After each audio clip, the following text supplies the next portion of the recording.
Yes.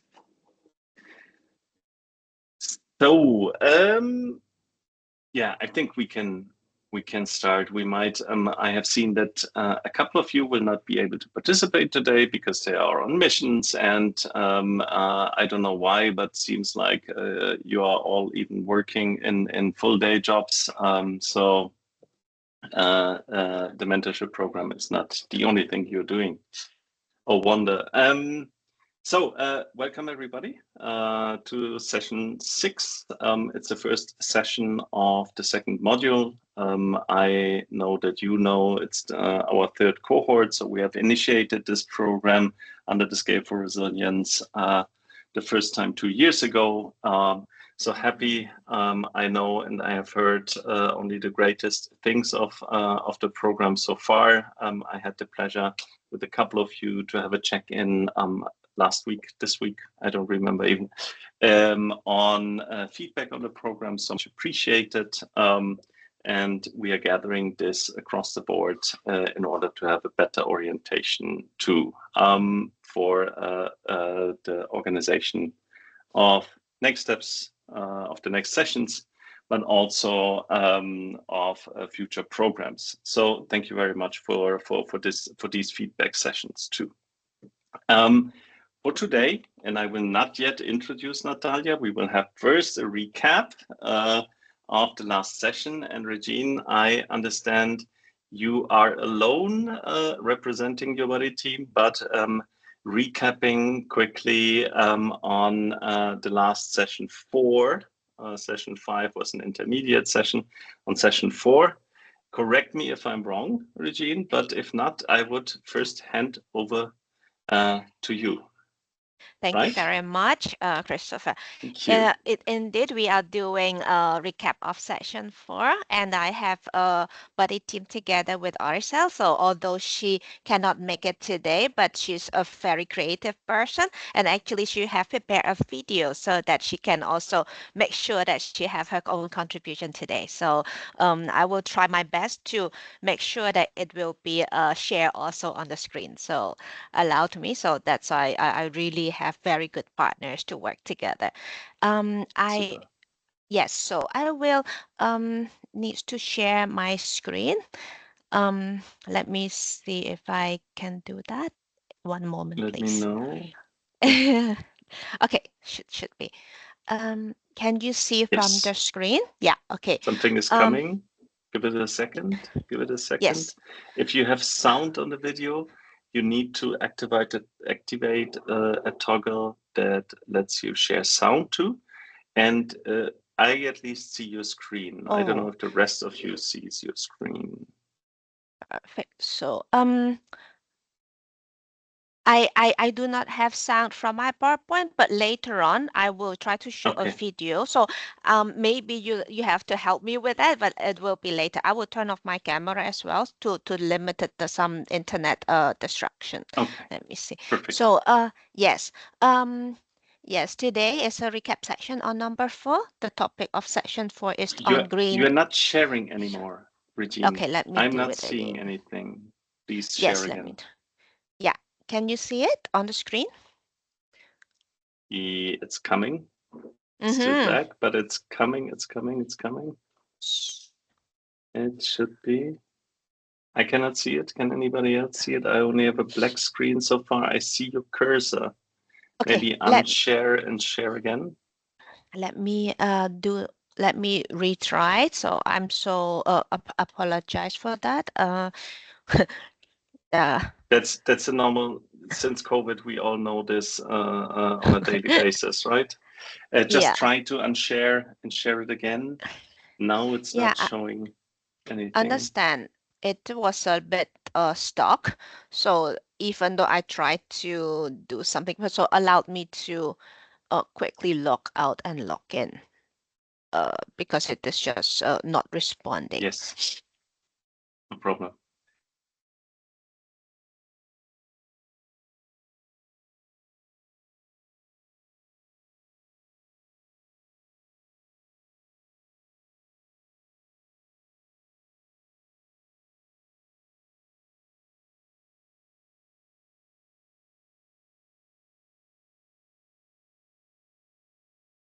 Regine, I still see you in the meeting. I will turn off my camera. Let's see if there's any bandwidth. Let me. I also it's my first experience. So it was never stuck like that, but I was so stuck that I cannot even press the leave button. So may I ask if you can try to take over the screen again? So then let's see what can I do, because I cannot even leave. It was totally stuck, but at least my sound can go through. Your sound goes through. If not, exit the application altogether and log in again, because I cannot take over anything on your end. Shit. Sorry. Yeah. Well, let me. Okay. Shit. Really. No worries. No worries. So, no stress. We're gonna solve this. If not, try to close the application, open it again, and log into. Exactly, that is what I'm trying to, but that is also what I experienced the first time. It was so stuck that everything was stuck. Even the leave button to leave the room was stuck. But I'm going to try another thing, because I'm trying to use my mobile to log in, so I can hopefully take over from there, so that the PC can restart. So one moment, please. Okay.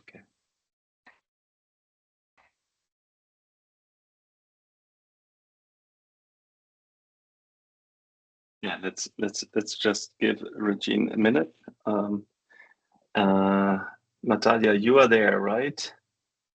I don't. Yes, I'm here. Yes, okay. We first have a quick recap. Hi. We have Can a first quick. Yes. Hi, good Regine. afternoon. Sorry. Hi. Yes. Can I suggest something, because I am able to access to the section right now through my phone, but my PC is totally stuck. If I can allow to ask to proceed with other program first, and maybe at the end of today, I can come back with a recap instead of. What do you think? I cannot hear you. That is that is all fine. That's a good suggestion, Regine. Thank you very much. You take your time. Yes, no problem. We're gonna start straight away then with Natalia. I do my bit in introducing the session, the second module a bit in general, and Natalia, and we see that we can have the recap in the end. And now we have also the screen back. So, second module, the first module was intended to provide a bit like the framework and the general basics and base concepts on what do we refer to climate finance in general, then resilience finance, specific gender or women focus when it comes to developing certain concepts. And we try to show a bit like more the theoretical basics. Now, what we are looking at in the second module is really, okay, how do we bring it more to very concrete applications in typically financial institutions setup. And we are starting this week with and today with Natalia, and I will present you in a second. We will have next week, I will be again here, but as a mentor then, and we will dive into some product considerations and process considerations. But this is all depending on how well an institution in general is actually positioned. And in order to do such capacity assessment, there are several standards out there. And in the inclusive finance sector, one of the leading concepts is the Green Index 3.0, which means it's already its third edition of the last couple of years. Yes, I'm very happy to welcome you, Natalia, because she is the leading head, the figure person who on the concept and on the content base developed this together with a group of other experts.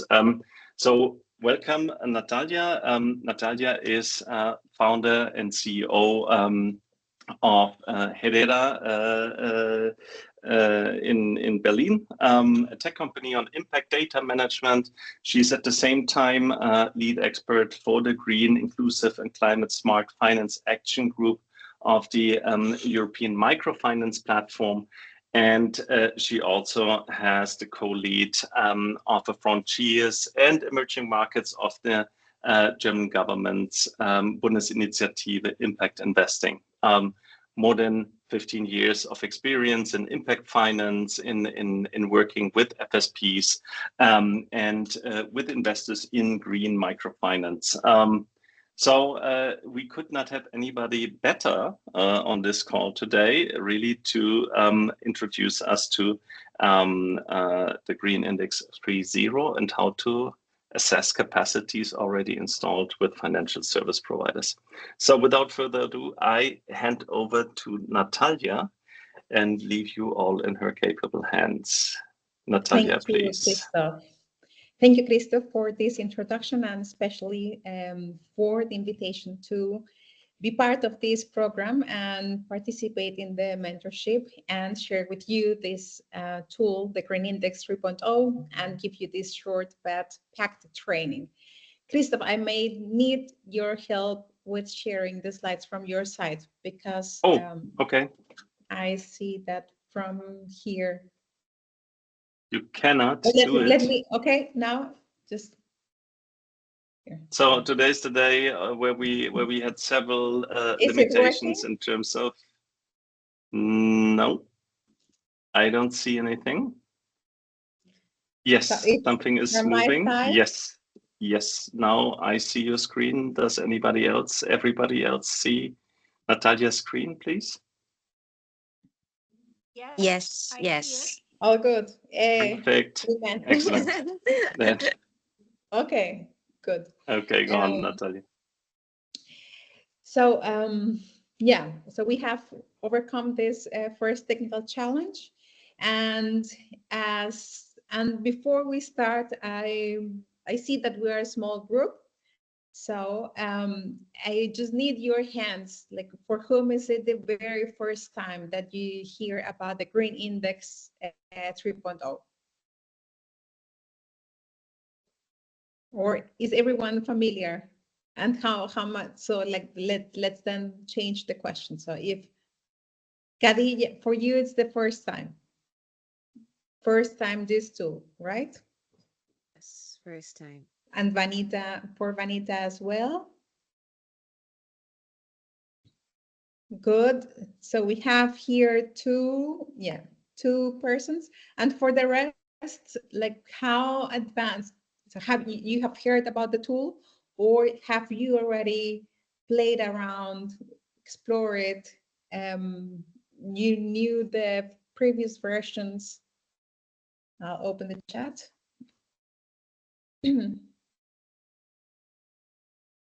Yeah, if not, you can also answer in the chat if you're sitting in the office and it's not easy to talk. Feel free to just put answers in the chat. New to the tool. Yeah.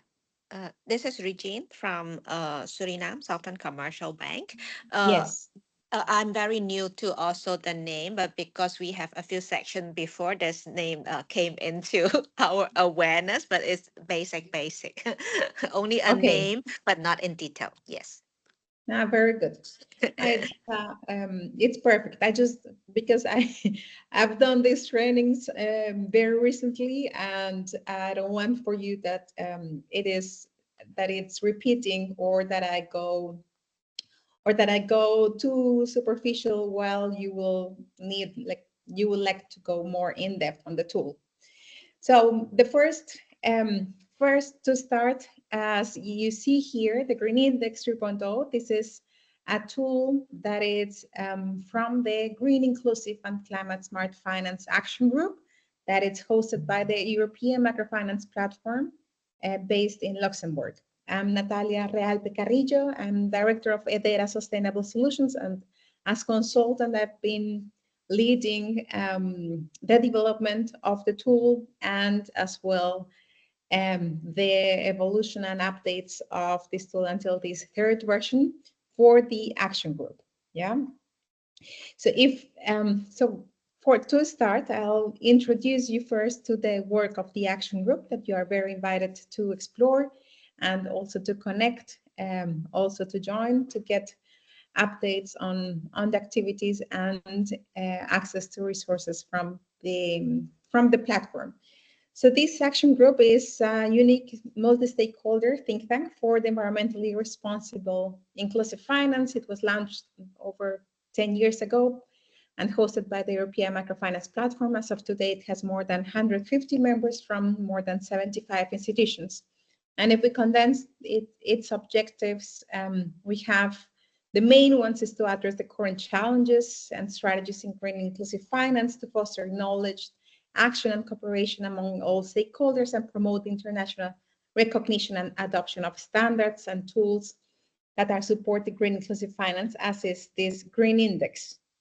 You can reach out the European Microfinance Platform on the website below.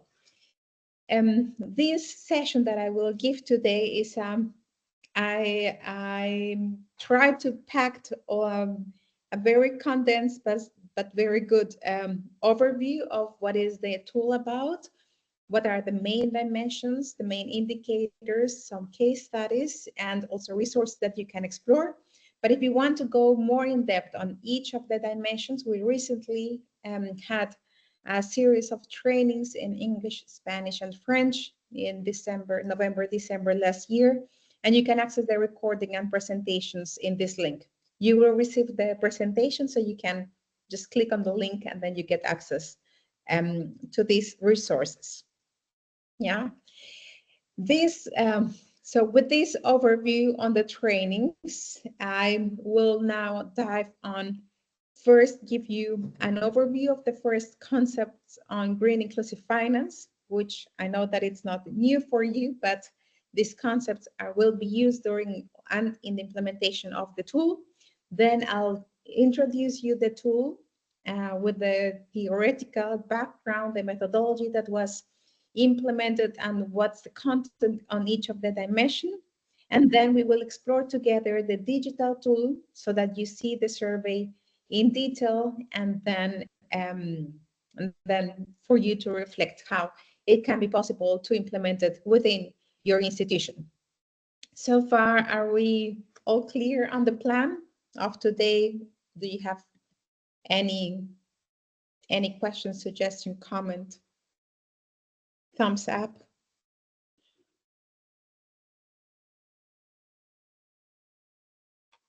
I see Donna. Thank you. Okay. So we get started. So first on the green inclusive finance, we have three main concepts that we use in the development or in the work of green inclusive finance from the action group. We have first the vulnerability, that it's about how clients and institutions are affected by the environment. We're using the term adverse impact is how clients and institutions affect the environment with its activities. And the last one is economic opportunities, how green can satisfy the demand and increase the revenues. And we see that these three concepts are the ones that we will be referring and that we will be evaluating also in the tool. So green inclusive finance sits at this nexus between the resilience generation, the ecosystems conservation, and the generation of better and more resources for the partially excluded populations. And we don't want only to target only one of these, not only vulnerability, but having adverse impacts or not pushing economic opportunities for the institution or for clients, while not increasing or reducing the vulnerability or decreasing the adverse impacts of on the environment. The other two concepts that we will listen and that we will see along the tool is the concept of indirect and direct. Indirect is referring to the activities of the clients. So how is their adverse environmental impacts and also their vulnerability. And direct is of the institution, the FSP, and its human resources. So their adverse environmental impacts and their vulnerability. So with this, would you agree with, are you using as well these concepts within your institutions?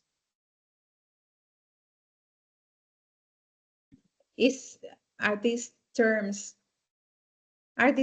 something that you are aware of, or that you have within your strategic objectives?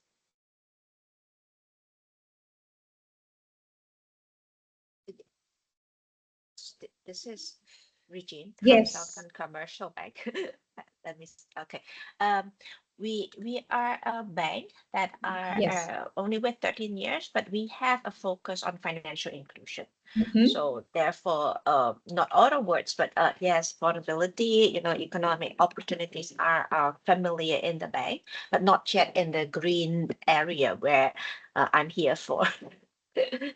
So in the green area, are you addressing Mhm. when you refer to environment protection, is it about the reducing the adverse impacts, or rather reducing the vulnerability of the clients? From the financial inclusion perspective, we are Yes. increasing the access of to finance opportunity to everyone in the country. So that is more on the On that the we are. economic opportunities. Yes. Very Mhm. good. Okay. So it's good that we are now introducing these two terms on vulnerability and adverse impacts as well. Yeah. Okay, from Keisha Garcia as well.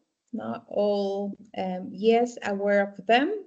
And the terms of direct and indirect is also, I guess, now it is clear how we're addressing and how we will be seeing that it's about the clients and the institution. So the Green Index 3.0, and I'll just wait here to Natasha before we get into the tool.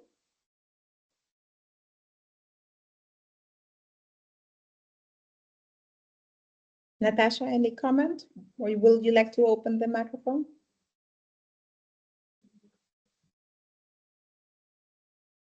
You can go ahead. You go ahead. Ah, good. Okay. But if you have any comment, we can do this very interactive. All good. Okay. So the Green Index is a tool to measure, to plan, and to improve in green inclusive finance.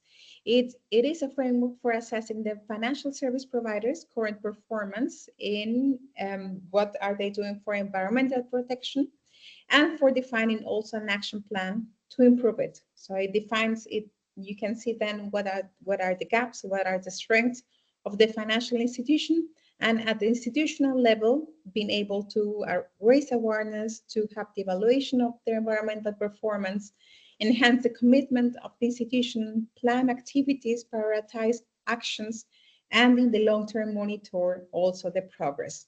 It is a tool that is implemented that, so it's not for the clients. And there are currently two versions, one for the management to fill out, it's just one questionnaire, and another one for the loan officers. As a tool that is promoting environment protection and environment performance evaluation, there has been a work together with CEDIS and SPTF in order to include the tool within the universal standards. From its first version in 2014, 2013, 14, then up to its second version, it was integrated within the universal standards as an optional dimension. Some institutions were like deciding voluntarily to fill it out. And now since 2021, the dimension 7, so the universal standards have been updated, and there has been the inclusion of the dimension 7, which integrates a mandatory component for the assessment at the institutional level as part of the social and environmental performance management. So from the institutions here who have already an audit from CEDIS and SPTF, or is aware of the universal standards?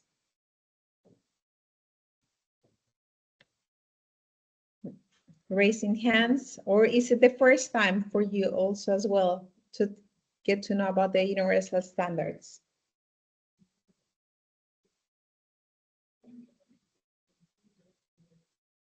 Anyone?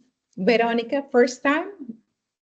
Or are you aware of the... Yeah, I am not aware of the USS EPM per Mhm. se, but I am aware of the, for example, the International Finance Corporation performance Yes, standards, yes, because we have recently implemented an environmental and social management system.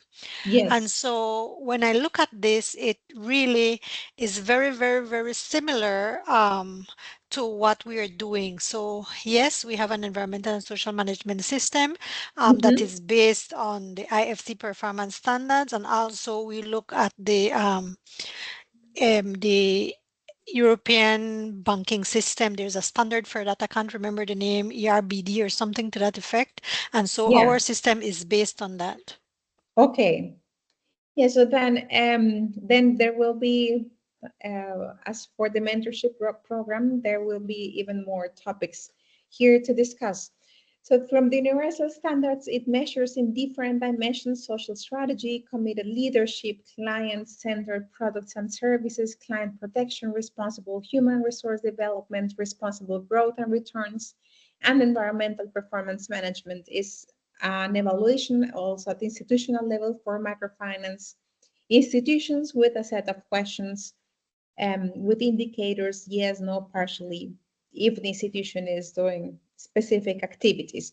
For the environmental performance management, the tool is aligned, so the questions that are in the dimension 7 are aligned to those of the green index. So now, what are those questions about? How is the structure of this tool? The green index is addressing or assessing what are the processes and actions that an institution is conducting in green inclusive finance. So if we understand green inclusive finance as the delivery of products and services that are intending to reduce vulnerability, to decrease those adverse environmental impacts, to increase the economic opportunities of the clients within an overall strategy addressing the risks and opportunities of an institution. The Green Index is having an overview of what is the institution doing in terms of the identification, of the environmental strategy definition and implementation, the identification of environmental risks and opportunities, the management of those environmental risks and opportunities, and the offer of green financial and non-financial products and services. So we start as this with a strategy, the identification of those risks, the management of those risks, and then lastly with the offer. When an institution is evaluated, then they receive or they get their scoring with their with an overview of what are they conducting, with the scoring from 0 to 100 on each of the dimensions, and the scores depending on the actions or activities that they are conducting. It is not intended that institutions have to fill out 100 or that they have to achieve the 100 points at each of the dimensions, but rather that following their objectives or their main priorities within the institution, that these are reflected within their environmental strategy, in their identification of environmental risk and opportunities, in the management of those, and lastly, that it's translated into products and services for their clients. As per the origin of this tool, so it has already it's been a decade of experience with its origin in 2014, an upgrade in 2016 with a second version, and the last one in 2021 that received the feedback of more than 100 stakeholders in the microfinance sector, including consultants, microfinance institutions, and impact investors that made the tool very rich and very detailed.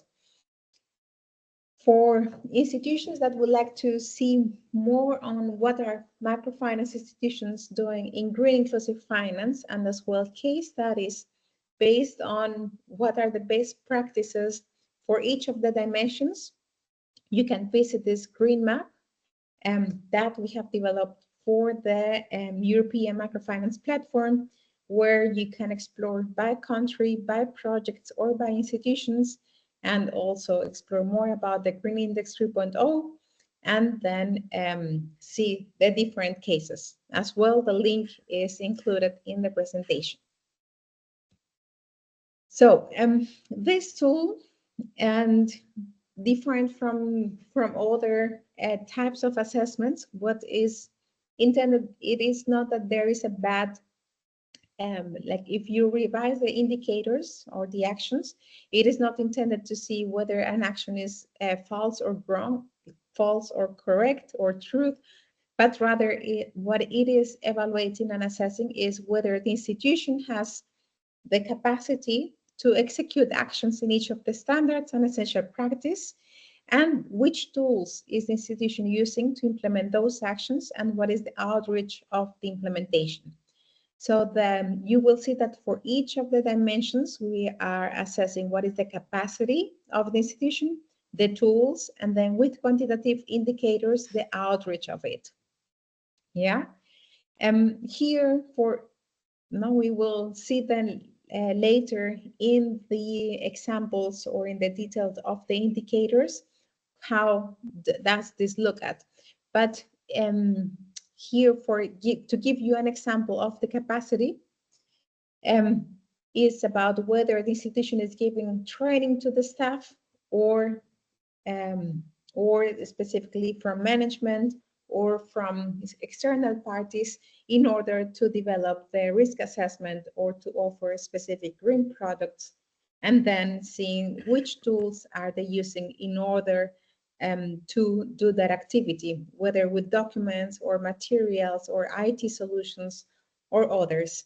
And then the quantitative indicators, it helps the institutions to have a first baseline, and then year after year having the opportunity to track those indicators, and then monitor that progress and their implementation plan over the years. So far until here, do you have any questions?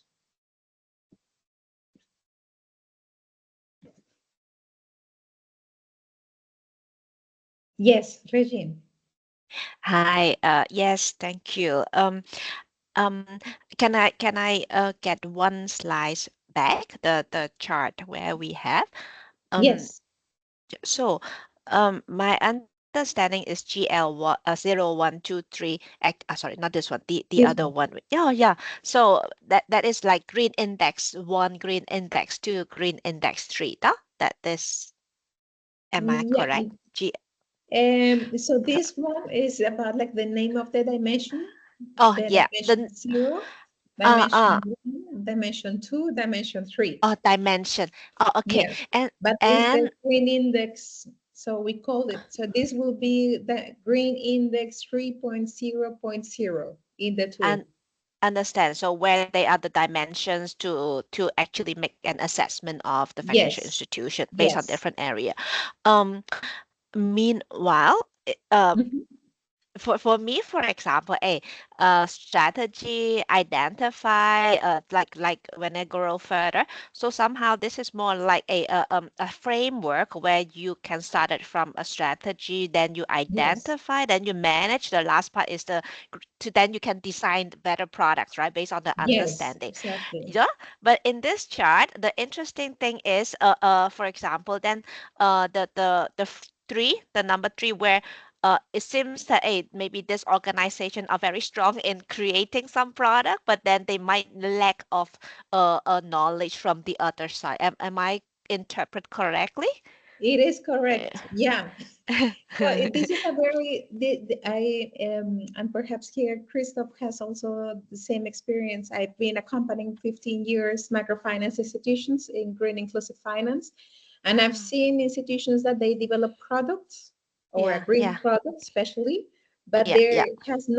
there is no environmental strategy behind, or it Understand. was framed within a Mm-hmm. multilateral project, but without integrating processes to In really understand and what are those yeah, risks yeah. of It the clients or of the institution, and then translate those risks yeah, into yeah. the product development. But But to the staff has been trained on the technology. The staff has been trained to offer the yeah, yeah. product. There are the partnerships with the supplier and so on. So that will be like that typical case. Understand fully, Yeah. because it could be that they doesn't start from foundation, but somehow Yes. as long as they have a good products coming out. Okay, understand. Thank you so Yeah, much. but that's a very good reading for being the first time that you listen the tool. Exactly, is that it's a very good reading of this situation of this demo FSP. Yeah, just because you named me, then I will Yes, respond please quickly. do. Yes, I have seen similar topics. Often it is induced by access to refinancing solutions, or some donor-funded project, some UN project, or readiness, GCF readiness program. Then you do some very insular approach. But as soon as the project is over in many institutions, also the developed solutions fall into the abyss of loss of memory, I would say. So often we sometimes are in touch with institutions that a year after project end, nobody remembers anything anymore. It's not in production anymore, and yeah, A pity. it gets lost. Yes, because it wasn't part of the strategy, right? If it would have been, Exactly. yeah, if it would have been a holistic strategy with all the processes in place, with a monitoring system, that wouldn't be the case, right? Natasha has here a question. Yeah, I have a question. I was going to comment maybe similar to Christoph. Yes. Typically what happens in our scenarios is that the entity, the institution, like us, you follow the money. So if the funding comes through a project, then you develop maybe products and services around that. And at the end, you're left with um, products developed for which there's no funding available Yeah. when the project is over. Um, Yes. so I think in a lot of cases, it doesn't start first with a strategy. And so for an institution like the Grenada Development Bank, we first started at the project level, and then afterwards, when that particular project was over, then we had to sort of backtrack and determine, okay, where do we really want to go with this? Yes. What is the intention? And sort of circle back at the end to fill those gaps and close the loop, so to Yes. speak. Yeah. Well, So this is interesting. yeah, I agree, Natasha. And also with there is also the approach of first assessing what are the risks and understanding, like, from this climate risk, how they translate into financial risks. Once you then mention what will be the losses or what could be the gains in addressing a specific product or climate smart practice, or not sustainable livestock management, then it comes into decisions for the strategy that are also then into products and non-financial services offer. But at the same time is where is money falling, and this is also a homework from impact investors and multilateral organizations to understand how those risks are also financial risks. Regine had another question. No, I think that is very clear, but then that's also a very, I think, nice discussion to know Yeah. actually the existing situation. But let me remove my race. Thank you Oh, very it's much. fine. It's fine. So we have, and then coming to that, to how to avoid that vacuum, or how the tool can help into not to avoid that after the product is there, then it's forgotten, this green inclusive finance. So the green index has been using or has based its structure into the improvement model that it's plan, do, check, act. And the aim is that support this control and continuous improvement of processes and products. That once you assess the institution year 0 and you see where you stand in your diamond or what are your priorities, you can always recheck what are your actions, and then see from that if it can shape your plan, your strategy, and identification of those risks. Then continue to the management, or not after those identification and the strategy, then put in practice with the management of those risks and opportunities and the offer of products and services. Then having a strong monitoring and report, and with that evaluation of indicators, then having an overview of the internal processes and responsibilities, and continue in this cycle. So to say that green inclusive finance is not just based or framed into that project only, but rather a long-term approach, and position from having a triple bottom impact from the institutions. Yeah. And with this, with the plan, do, check, and act, I will now show you the details of each of the dimensions. So the structure goes that I will show you how are each of the dimensions, the essential practices that we have in each one, then the indicators that reflect that essential practice, what are the quantitative indicators that are accompanying that dimension, and then suggesting you to revise good practices on environmental strategy from microfinance institutions across the world. I will mention you what have they done, and then you can explore further on the grid map. We can also comment in breakout rooms or afterwards or during these good practices if you are also implementing them, or if you plan around them, or if it's the first time, and we go with this structure for each of the dimensions. All right. Thumbs up here. I see. Christoph, how are we with time? All good. Yeah, Reggie, thanks. I think all good. All good. Not sure how long you're still going, but so far we still have like 44 minutes left if my eyes are reliable. Yeah. Okay, so we keep with the 10 minutes each of the dimensions, and then we have time to explore the digital tool and then discuss. Okay, so let's start with the first one on environmental strategy. The environmental strategy has these two essential practices, that is first one on the definition and then on its implementation. On the definition, we are assessing what are the detailed goals, the mission, the documented strategy, and then what is the compliance with applicable standards and regulations. And on the implementation, we are assessing what are the responsibilities, the processes in place, how is the management and governance from the institution, and how is the institution monitoring in terms of economic vulnerability and negative environmental impacts. Yeah, so how this is reflected into the indicators.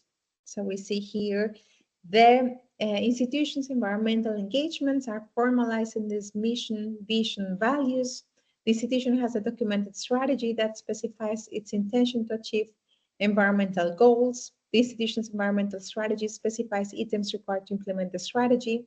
The institution operates in accordance with applicable laws and regulation, non-mandatory industry initiatives, international standards and regulations, green taxonomy.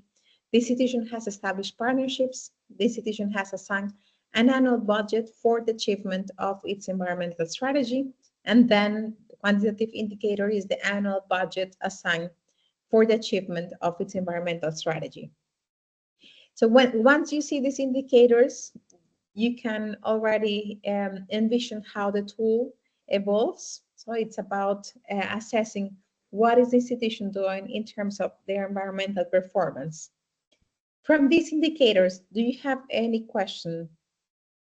Do you see, is it something that from your organizations will you be able to answer?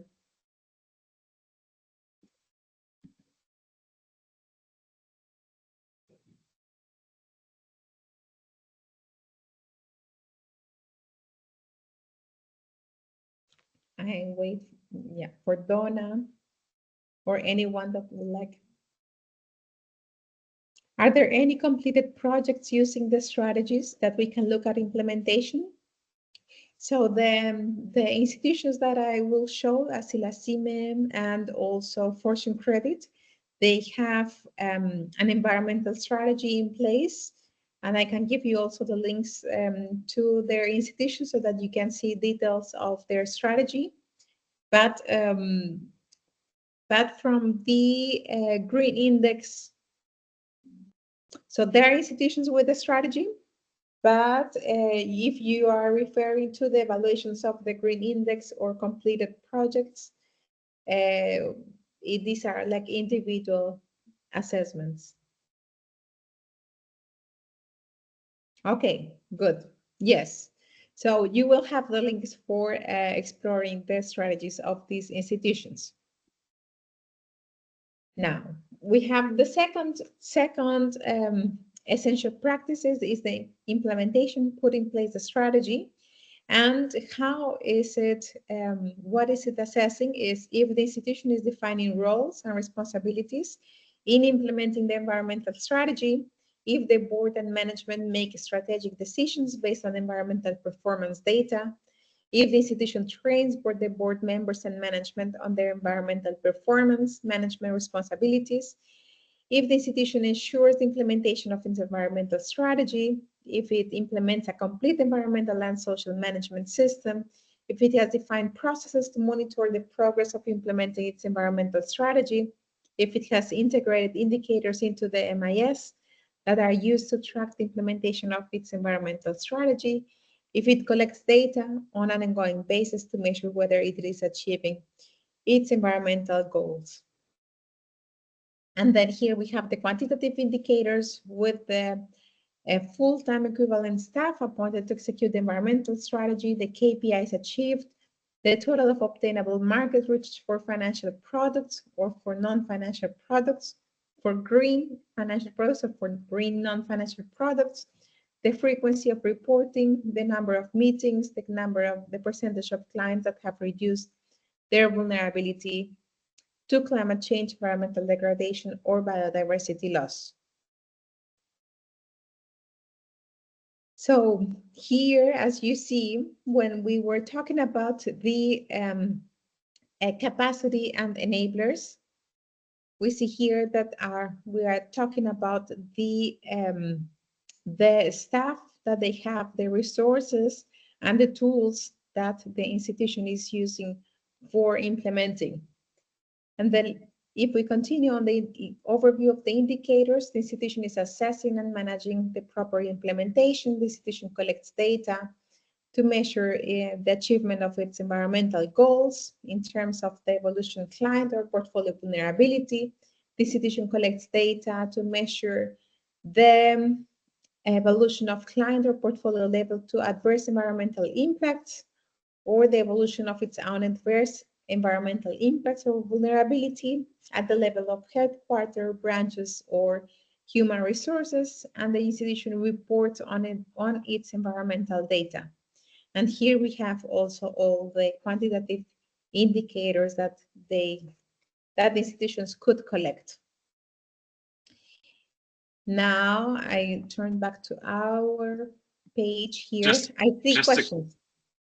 Yes, Natalia, just to qualify a bit, in the end, it is not different than any strategy development. Now we define strategic objectives and goals, and we define markets to address.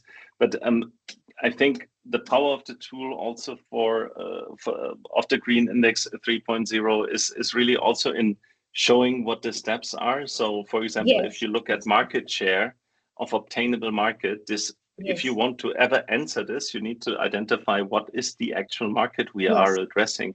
Are we talking about the solar or PV system market? How many households could be? How many MSMEs? How many industry players could be relying upon it? What is the total capacity that could be installed? How much are we financing of it? How much will be financed by banks, by other financial service providers, etc.? So it is not different to any other strategy, but it breaks it down to very concrete topics. And then how we will see also further down the line, specific technologies and technology sections that can be addressed. No, because then if I have all the data, it is straightforward basically to report on them if I have them. And Christoph, we have seen also institutions that when they conduct or implement the green index, while revising what they done in their identification of risk and opportunities in the management and see all the activities, it's like already this will be our strategy. We haven't done this, we should put a priority on this, and then it's I will follow these activities that then you can almost like copy paste and put it into this will be my documented strategy, and this will be our goals in the next 6 months, 2 years, or long term. So while it's not defining to Natasha or Donna that was asking about completed strategy, it's not that the tool defines a completed strategy, but rather gives the insights, hints, like highlights what could an institution do, and then helps on the monitoring of it. My question had to. Yes, my question is, my question is, in the event that the information is not available for any of these indicators, what does the tool do? Does it give you a gap report? No, well, you leave the space blank. Just leave it space blank. Okay. You leave the space blank, but it will be there. So in the next time that you fill out the tool, then and it will so the tool gives you all these quantitative indicators. You can mark these quantitative indicators and discuss internally whether from your strategic perspective, is it worth to track this, track these indicators? Are these indicators reflecting your strategy? Then if they do, then you should, and it's recommendable that you can track them within your MIS or within your environmental department, and then having these indicators that will shape and guide your actions for the year. But as a first, in a first shot, it's not that you will receive less scoring or that it will be red flags for you, but rather you just leave them empty, and then on the next, for you mark down for you that in the next times you will fill them out. Okay? Okay, thanks. Good. Veronica?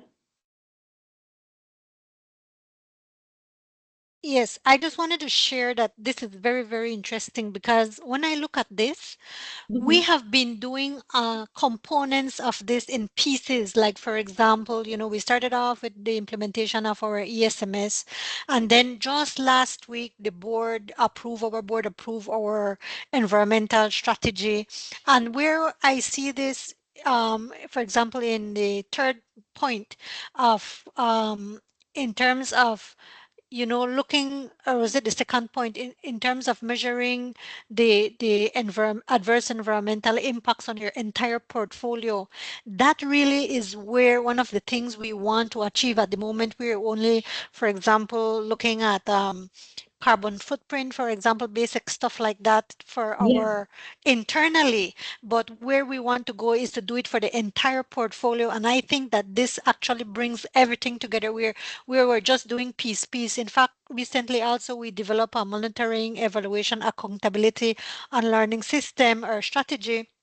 And we included some of the data that we would need to collect to bring this together. So I really think that this is very, very interesting, and it just sums up everything in one place.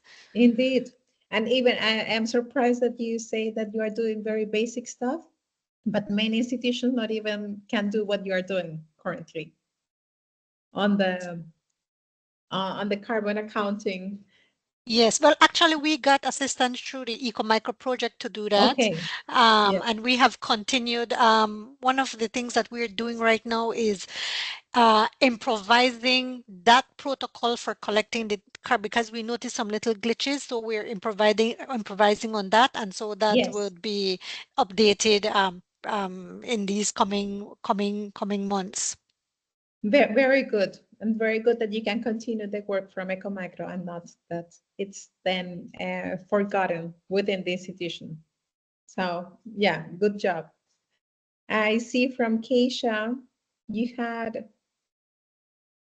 Hi, Natalia. or Khadija, yes. Let me put on my camera.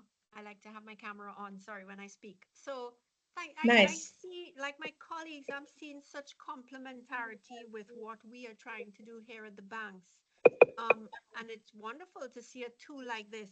Here's the question I'm going to ask, and maybe this is a little bit outside of the scope, but I'm just going to ask it, okay? Yes. If we are measuring these, like using these indicators within the system, and we're going in the wrong direction. So, for example, our waste is increasing and our water is increasing and whatever. Would the system alert us that we are sort of trending in the wrong direction? Or is that just is there some type of alert system that we would get, whether through graphs or something? Interesting question. It doesn't, we haven't had the case of that increase or comparison within the quantitative indicators, because so far institutions are implementing this as a just baseline. So we don't have yet that time frame in order to see those negative changes. But from the reporting side, yes, it could. So IT wise, it's possible to show like alert. Here we see this increase and you should rather decrease, or it's not portraying the strategy or the objectives that you had as institution. Fantastic, because right now I'm just using Excel sheets really to Yeah. track our performance, and much to my dismay, because we baselined 2023, and much to Yes. my dismay, I discovered that for 2024, a couple of our indicators were, even though we were making efforts, our indicators were going in the wrong direction. So it would be great to have a system that actually, Yeah, you know, that lets us alerts know. you. Yeah. Thank you so much, Natalia. This is so interesting. Yeah, you're welcome. Okay, so IT wise, just to summarize on those digital challenges, and because we were discussing about like the type of report that the Green Index can provide,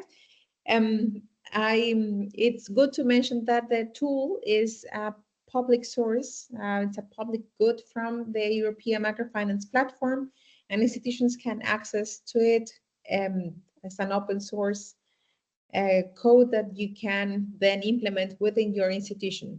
Institutions can also approach e-MFP and have guided implementations of the Green Index with consultants, and then have like this detailed report where then recommendations or action plan is developed, that it's some of the services that I provide.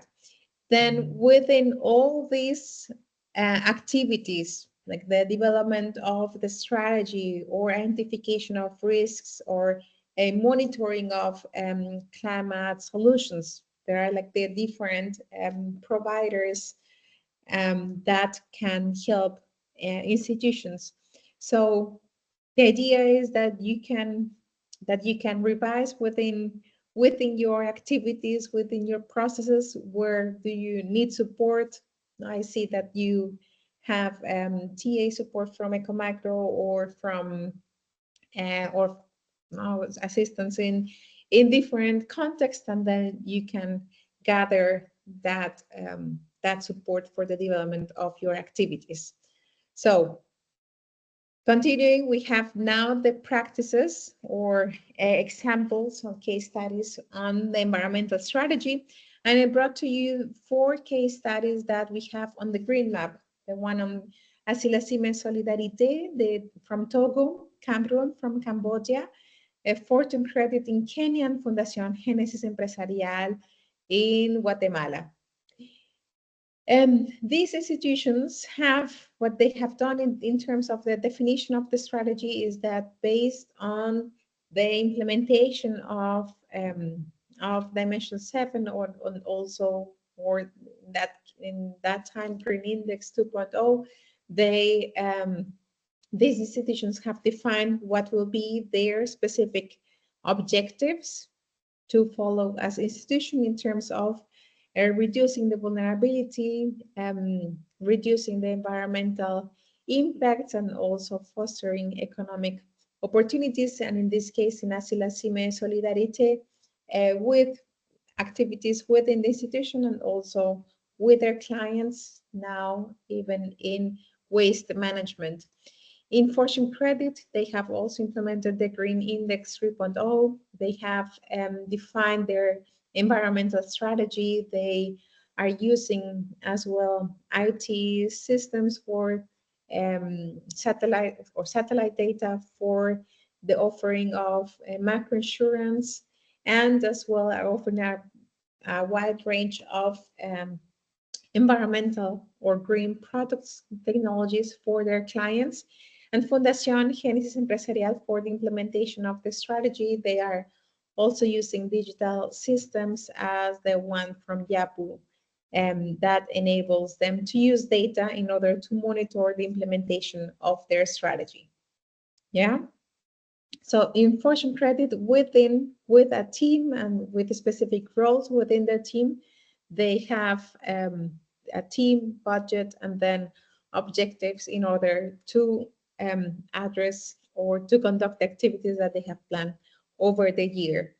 And as this, then in the green map, you can explore these case studies that are already in the 3 languages, in English, in Spanish, and in French. Now here to listen also to you, do you have in any of your institutions, do you have an environmental strategy or systems also to monitor how you are implementing it? Anyone with an environmental strategy already in place? Well, not very far in place. We recently developed an environmental and social management system, like Veronica would have mentioned, for Belize. We've done that at GDB, and we're in the process of implementation. So we're not quite as advanced yet, but we're looking at deployment within the next maybe 12 months or so as we move forward. Okay, but it's already so this would help for monitoring, especially as we look at some of the indicators that we want to track. Yeah. So ideally, you can conduct the green index before the implementation of your strategy or before launching it, so that you can see, and well, you will see now in the next slides what are the other indicators and dimensions that it is assessing. But then for the environmental strategy, it can gives you already hints on where to focus for your strategy. Yeah. I think this is timely for us because, as I mentioned last week, the board approved it wasn't a strategy, it was a strategy deck. And as part of that, we have now to flesh out the environmental strategy because we're updating our strategic development plan. So this, in my view, is very, very timely, and it gives us an opportunity to improve, because we had this idea of fleshing out the environmental, and it is not only environmental for us, it has to be environmental and social strategy. So this really provides like a stepping stone of and it gives a better idea, in my view, just looking at this, of how we can go about doing that. Yes, very, very good. I'm glad to hear that. And so Natasha, Veronica, and Keisha, I read here, natural capital strategy now being developed for my bank in Trinidad and Tobago and Barbados, strategy and ESMS to be completed by 2025, the year end. Okay. So it's under development. And Regine as well.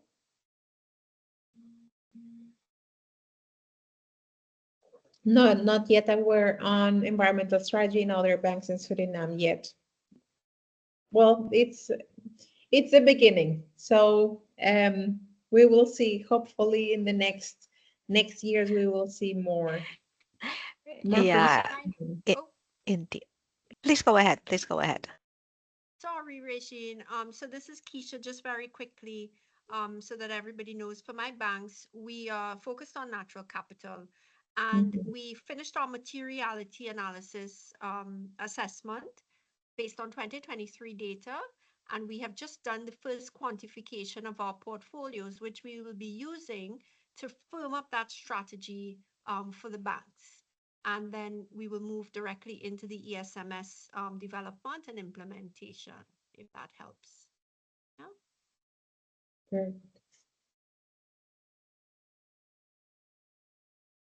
And then from Donna, I think Jamaica may already have one done and managed under the NEPA, the National Environment and Planning Agency. All right. Thank you, Donna. Okay. So we continue with the second dimension. So in the green index, it will be the green index 3.0.1, the identification of environmental Natalia? risks and opportunities. Yes, Christoph? Just quickly, we have roughly 18 minutes, 20 minutes. Yeah. Yeah. Just keep a look on the clock. Okay. Okay. Sorry, we discussed a lot. Well, you will receive this presentation and you can explore very in detail all the indicators. And important today is that we explore also the digital tools so that you see the differences between the management and also the loan officers survey, which can help you as well as a market study for your institution. So the second dimension is the identification of environmental risk and opportunities with two essential practices. That is the identification of indirect risk and opportunities. So indirect, remember, is about the clients, and the direct risk and opportunities, so of the institution. Here we are assessing what is the identification of the client's vulnerability, the negative environmental impact, the demands and their needs. And then at the institutional level, we are seeing what is the identification of the building and the staff vulnerability, their negative environmental impact, and whether the institution is identifying opportunities to engage in green.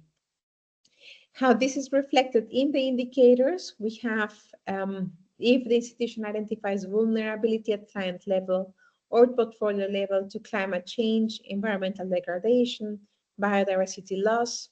If the institution is training the loan officers, so remember about the capacity enablers and the quantitative indicators. Here we are seeing whether the institution is developing that capacity.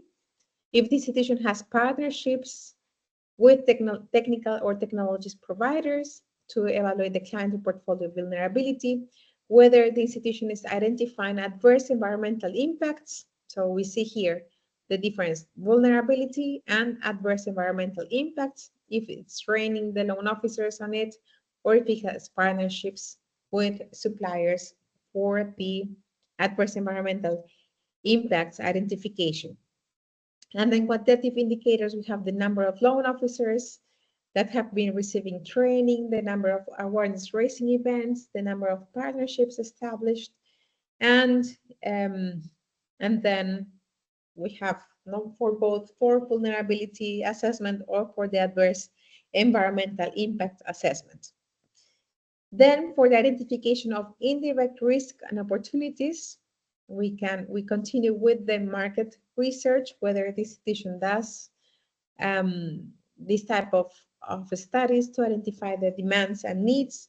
If the institution is training the loan officers for the identification, evaluation, and categorization of clients or cluster of clients' needs, and if the institution has partnerships for doing this client evaluation. And as well, here we have the quantitative indicators assessing. Now we were seeing before on the strategy, the total market, the same here, total market for green financial products that have been identified, for non-financial services, the total available market for green products, and then here also the number of loan officers that have receiving training, the number of awareness raising events, number of partnerships established, and all of these indicators that can be tracked by the institution. And then at the level of the institution itself, so the direct risk and opportunities, the dimension assesses whether it is whether the institution assesses its own vulnerability to weather threats, climate change at headquarter properties. The institution assesses the adverse environmental impacts of its internal activities, if it's training the loan officers, and if it's assessing its own opportunities.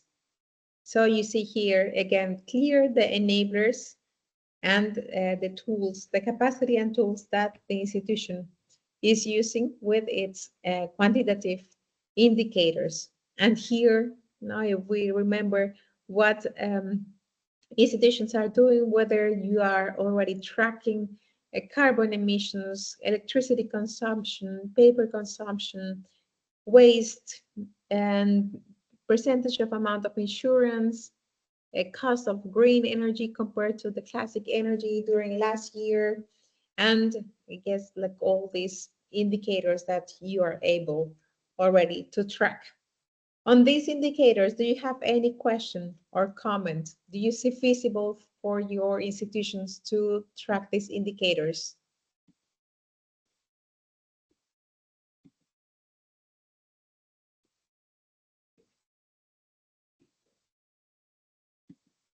No comment? I see it here, sorry, chat. Veronica. Yes, just a quick comment because I know we're almost Yes. out of time. But now that you have explained the indicators, I think we have been doing almost all of these. Yes. But the only thing is the footprint for the portfolios per se. We're not actually tracking that per each particular loan. We're only doing it internally, but we are doing a lot of the indicators in the first slide and the Yes. second slide. And although we are collecting data, we're not able to report because our core management system does not allow us to capture all of that data, but we have it. And as we speak, Yeah. we're changing our core management system that will allow us to do better reporting. Yes, but it's on the plan, at least. Yes, yes. Yes, it's possible. Very good. Keisha. Hi, Natalia. So yes, we have started down this road as well. Mhm. So we again started to quantify these risks using different tools. Yes. And of course, we have our financial risks as you have here, and then we have the operational risk. The operational risk, we're looking at a risk register here at the company that we can actually start tracking a few of those within. But Mhm. again, this type of tool will allow us to cover quite a wide base. So I quite like what I see. Very Yeah. good. Yes. Okay. And then for what our institutions doing in terms of identification of risk and opportunities, we had the experiences from Banca Mia, from Comuba, Benin, from CACMU in Ecuador, from Tamwilcom in Jordan. So indirect identification of indirect risk and opportunities, remember, of the clients. Banca Mia is connecting with a public database that is giving the climate risks of specific regions in Colombia, that it alerts on then the agricultural clients on what it could be possible risk for them in specific areas. For CACMU, that it's also partner from Yapu, and they have a branch, a specific branch or headquarters that they converted into a green building, changing their electricity system, their water and sanitation system, like reducing all costs, and their investment already has paid out, and their goal was to understand what is the implication of the direct risk that they have in terms of electricity access, their costs that they had, and then how this interprets into their accountability. And of course, it has served for their environmental strategy or the ownership that they have in environment protection. And Tamwilcom is following the IFC environmental performance criteria categorization, where they identify what are the risks that they have of their clients' environmental risk, and they classify A, B, C, and depending on that classification, then they decide on the loan delivery that not that they or yeah, the classification of the environmental risk of their clients. The third dimension on the standards is the management of environmental risk and opportunities. In this, why we separated the identification and management is in order to give more relevance on how are institutions translating those identified risk and opportunities into the activities or processes within the institution. So we see here in terms of indirect risk and opportunities is whether the institution is including vulnerability, negative environmental impacts, and demands and needs into their risk management processes, in tools and indicators, the credit processes, and their products.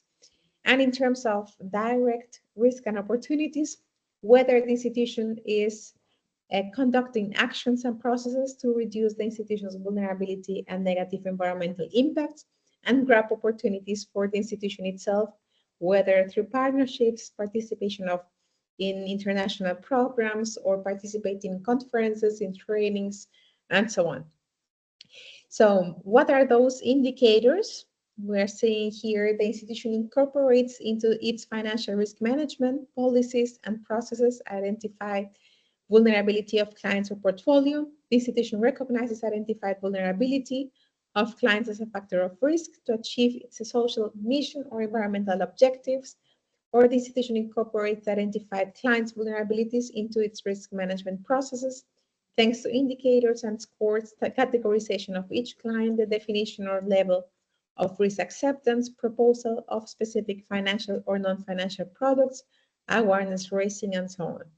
And the quantitative indicators, we have the number of loans with vulnerability assessment, the volume of loans with number and volume of loans with vulnerability assessment, the percentage of the portfolio that they represent, the number of loans in the portfolio that received last year, financial or non-financial products aiming to compensate the client's vulnerability to climate change, environmental degradation, or loss of biodiversity.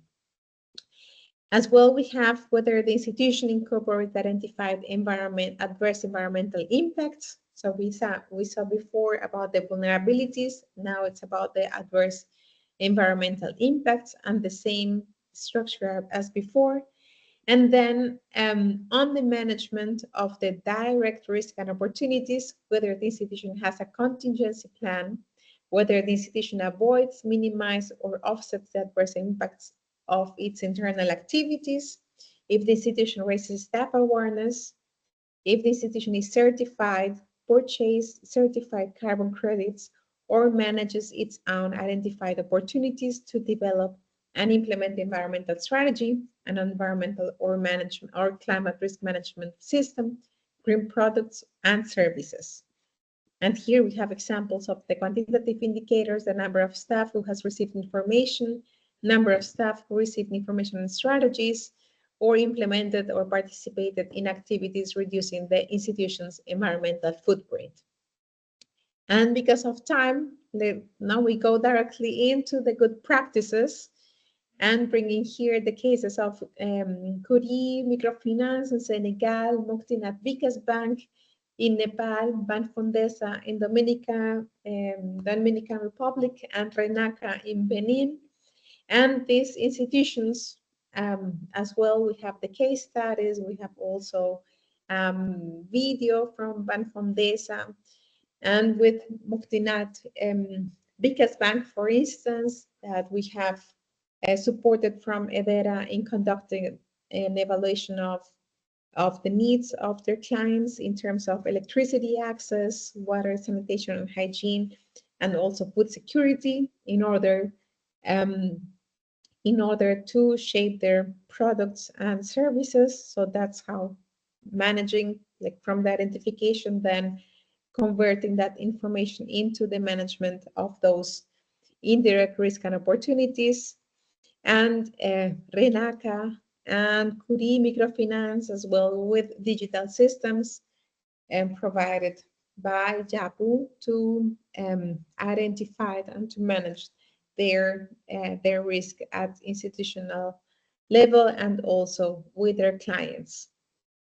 And Ban Fondesa has from their market study, they have also provided now products on green inclusive finance for solar home systems for their clients in Dominican Republic for reducing the energy costs. So developing and working with green inclusive finance.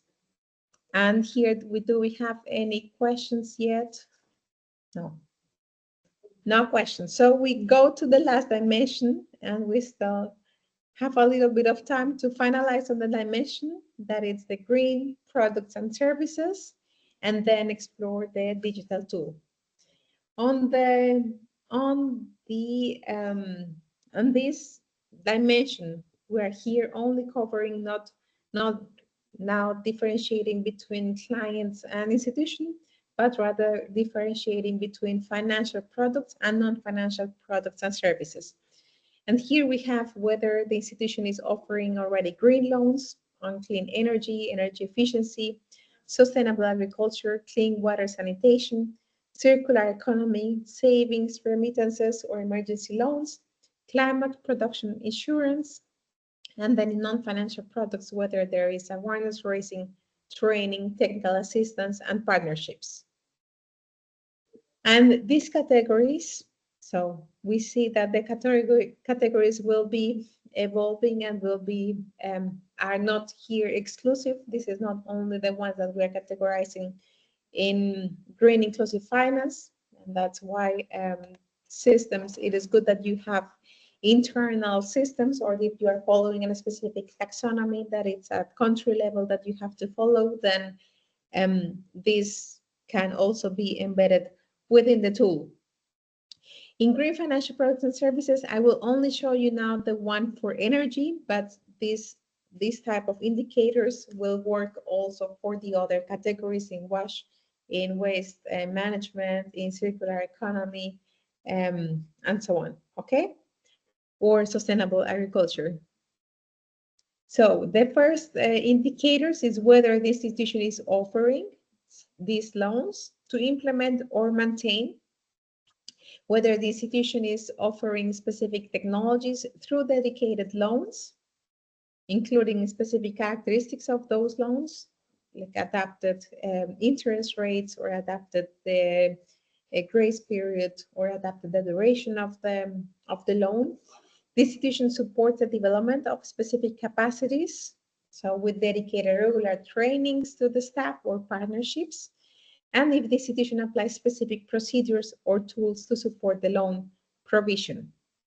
So as you see here, what we are evaluating is whether the institution is doing it, if the institution has the capacity for that, what tools are they using, and how, now with which specific procedures. And that's the same for all of them. Sustainable agriculture, for clean drinking water and sanitation, for circular economy or other green activities, and then whether the institution is, whether these green practices or technologies are specified by an EU taxonomy or other international taxonomy, whether the institution offers specific loans, such as emergency loans, rescheduling them or restructuring them due to climate change events, if it's offering non-dedicated or dedicated SME loans for local enterprises, that are assembling or distributing clean energy or energy efficient or providing inputs for sustainable agriculture, animal breeding, providing waste recycling, waste collection services, etc. So the suppliers of those previous services, if the institution is offering insurance products or training or applying specific procedures or tools. And then the quantitative indicators are as detailed as possible in terms of the borrowers, the hectares, in agriculture, the value of the properties, outstanding loans, amount of the insurance, amount of the and percentage of compensation after disaster. So very detailed, going by one by one. And other financial services are saving products, remittances, money transfer, guarantees for overcoming environmental shocks, or develop its own capacities to assess damages of climate change on clients' activities and properties, thanks to training, partnerships, or specific procedures or tools to support non-insurance financial products. Okay? Here, on the non-financial products, we have the institution raises awareness of its clients on their vulnerability to climate change, environmental degradation, or biodiversity, or the adverse environmental impact of their strategy. And then here we have all the quantitative indicators as to whom has received this type of information or awareness raising. Then the institution facilitates or offers to its clients trainings, field visits, has developed capacities, or the institution applies specific procedures or tools. And then as well, who has attended, the frequency of that training, and so on. Examples of those good practices from Annapurna in India, Pula, that it's working global, but mostly in Africa, and asking Philippines with even prevention of how to react in disaster, in climate,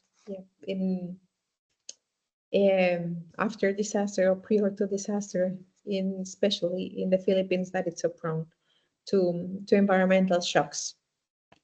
And with this, we have a compiled overview of the full tool with its 4 dimensions and its 8 essential practices, where in the green map you will find the cases that with examples of each of these essential practices.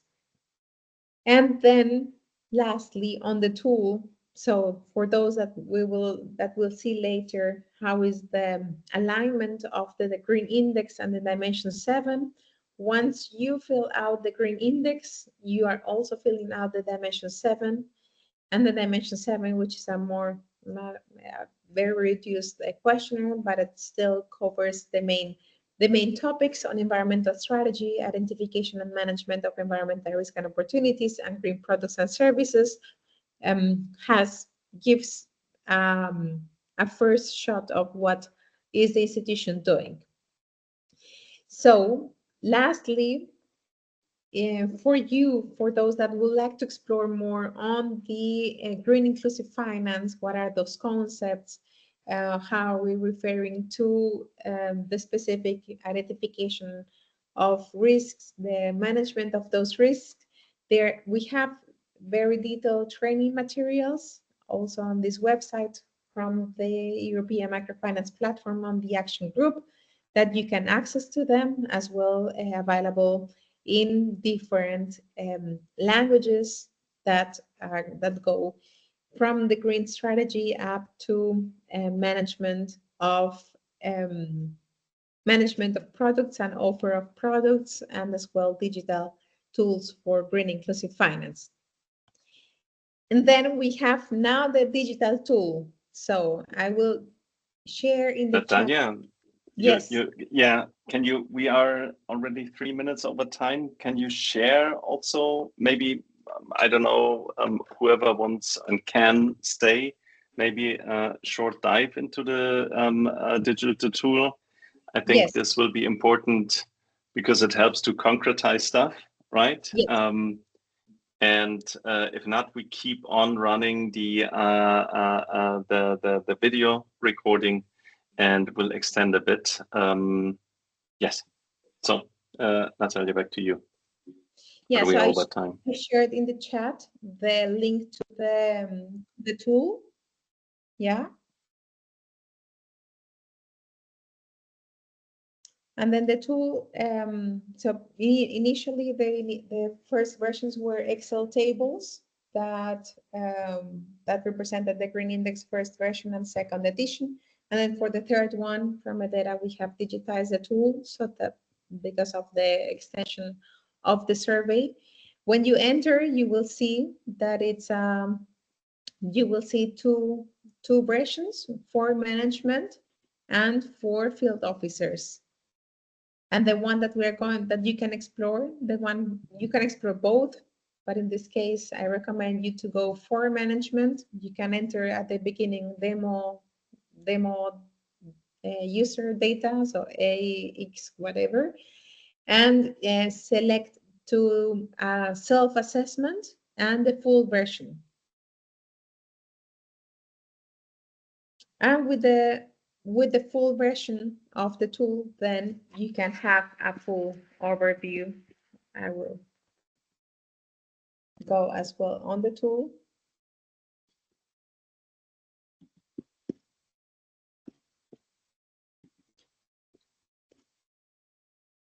So before we change screens, Christoph, I will just show in